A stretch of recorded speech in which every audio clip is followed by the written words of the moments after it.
नमस्कार सर. नमस्कार. आज आपण केडगाव येथे अनिल शितोळे सर यांच्या घरी मागच्या 1 महिन्यापूर्वी जपानचं energy kingdom water K8 model बसवलं.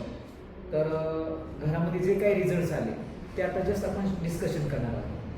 सर नमस्कार. माझ्या आईला पॅलेचा त्रास झाला होता.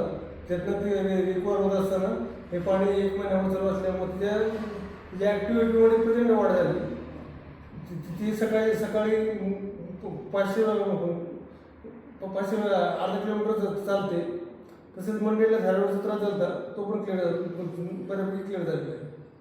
आणि माझ्या शरीर चरबीच्या गट होत्या त्या क्लिअर झालेल्या आहे. आणि ही 1 महिन्याची स्टेज आहे. अजून भरपूर रिकव्हरी होण्याची अपेक्षा आहे. फक्त म्हणजे कसं 1 महिन्यामध्ये त्यांनी जे काही पाणी पिलं आणि ते पाणी पिल्यानंतरचे हे रिझल्ट्स आपल्याला पाहायला मिळतात. म्हणजे या पद्धतीने आपल्या शरीरामध्ये हळूहळू चेंजेस होणार आणि इथून येणाऱ्या पुढच्या फ्युचरमध्ये त्याचे चांगल्या लेवल आपल्याला चेंजेस पाहायला मिळणार. Thank you sir.